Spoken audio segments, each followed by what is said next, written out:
se há uma preocupação que eu tenho, e de fato é alguma coisa a se pensar, para o futuro, o que possa ser, sabe, o que possa ser esta matéria, se não for bem tratada, bem pensada e bem discutida. Eu tenho visto isso com alguma apreensão, porque eu mesmo, que fiz um grande esforço, eu particularmente, fiz um grande esforço e às vezes quase coloquei minha cabeça a prêmio, para defender, não a mim, porque eu de uma certa forma estava liberado. Mas liberado, que eu digo, é liberado do fardo, do peso de um eventual veto que se poderia dar à advocacia. E fiz muito esforço para que isso se liberasse.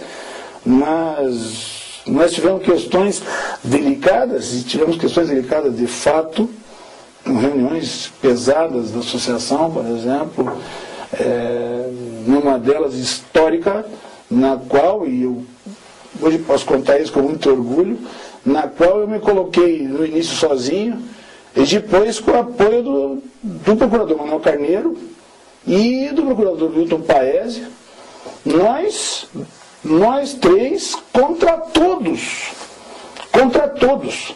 E não era contra todos por força do dinheiro, a discussão era equiparar as outras carreiras jurídicas, como mandava a Constituição de 88, para efeitos de subsídio, equiparar, em fase da Constituição nossa, do Estado de 89, equiparar as outras carreiras,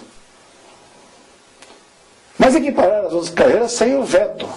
E a negociação a política estava fazendo era equiparar com o veto, sem nenhuma garantia de que a equiparação concreta existiria, diga de passagem. Mesmo porque hoje, 20 anos depois, ainda não existe equiparação, e tudo aquilo que eu dizia naquela Assembleia, contra todos, sendo trucidado quase, porque me pegaram pesado naquele dia, tem gente que eu me lembro até hoje, eu me lembro falando contra mim, de mim, lá na Assembleia. Sei lá, talvez gente que não arriscasse me bater, porque poderia ter uma cautela, mas, sabe, gente falando pesado contra.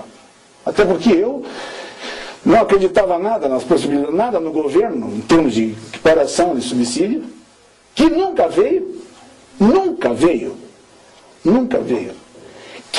que era mais ou menos colocado em troca de algo que era absurdo, porque, dentre outras coisas, não afetaria a nós. Então, era meio assim, não se preocupem, nós vamos deixar vocês liberados para advogar, e vamos colocar um veto aqui na Constituição de 89, vamos colocar um veto de que fica proibida a advocacia para os que entrarem. Então a minha revolta era, peraí, vocês estão discutindo alguma coisa que não toca com o direito nosso, nós estamos aqui discutindo de alguma coisa que é para efeito do valor e do crescimento da própria Procuradoria.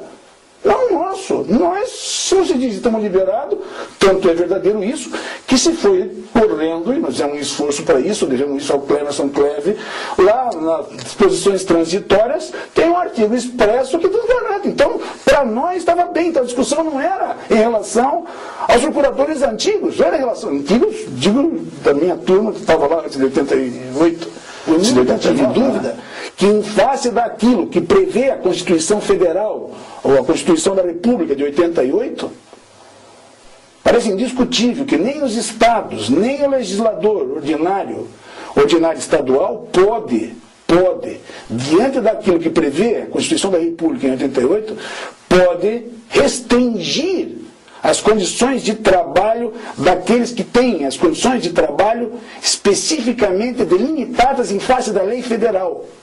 Foi possível aquela regra em 89 só, e tão só, porque o Estatuto da Ordem dos Advogados, então vigente, a Lei 4.215 de 65, não tinha esta previsão. E não tinha esta previsão porque o texto da Constituição de 67, com a emenda de 69, não fazia previsão de uma competência exclusiva da União para legislar sobre as condições de trabalho de determinadas categorias, dentre elas a dos advogados. Logo, eu já em 89 tinha noção de que aquela regra só se sustentaria até o momento em que a Ordem dos Advogados ou a União legislasse efetivamente sobre a matéria, estabelecendo quais seriam as condições de trabalho.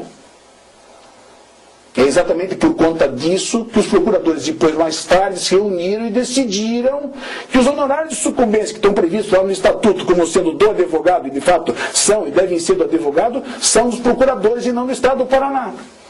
Coisa que me deixa sempre entalado, fundo, lei, qualquer coisa, porque sempre a sensação que eu tenho é que nós estamos trabalhando e gerindo a Procuradoria em certos aspectos com dinheiro que é nosso, e não do Estado do Paraná. Ou seja, nós estamos pagando para poder ter alguma coisa que se vende como benesse, quando não é benesse alguma, porque o dinheiro é nosso, não é de fundo, não é de nada disso. Inconstitucional essa maldita lei que cria fundo, que cria poupança, que cria não sei o quê, com meu dinheiro.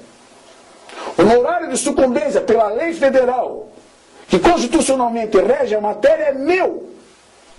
E eu nunca fui brigar com isso, porque cá entre nós, acho que, graças a Deus, não tem assim não tem uma... E sozinho não se vai. Agora, é preciso tomar em consideração uma coisa. Se os procuradores do Estado do Paraná recebem honorário de sucumbência, recebem honorário de sucumbência, os procuradores do Estado do Paraná, com esse mesmo fundamento, podem advogar todos, porque há uma inconstitucionalidade de qualquer veto em lei estadual sobre condição de trabalho, que, diga-se de passagem, a Constituição do Estado tem em relação ao Estatuto da Ordem. Qualquer um que sabe um pouquinho de controle de constitucionalidade de leis desse país sabe que a Constituição da República, prevendo que a União legisla sobre a matéria, prevalece a lei federal sobre a Constituição do Estado. E nesse aspecto, o veto que afronta os procuradores que estão entrando agora é um absurdo. O que me admira é que se não tenham levantado contra isso ainda. Que a associação não tenha ido contra isso ainda.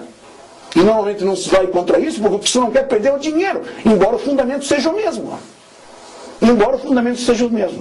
Se você parar para pensar um pouco e se desse a oportunidade, daria tudo, inclusive todo esse fundo, todo esse dinheiro, tudo isso, em troca da advocacia dos novos. Não tenho nenhuma dúvida disso. Porque a maneira que você tem, não só de forçá-los a estudar, a se preparar, etc. e tal, mas dentre outras coisas, que a mim parece o mais importante, tende a fazer com que eles não parem de sonhar. O problema de um procurador ou um problema de um advogado é não parar de sonhar.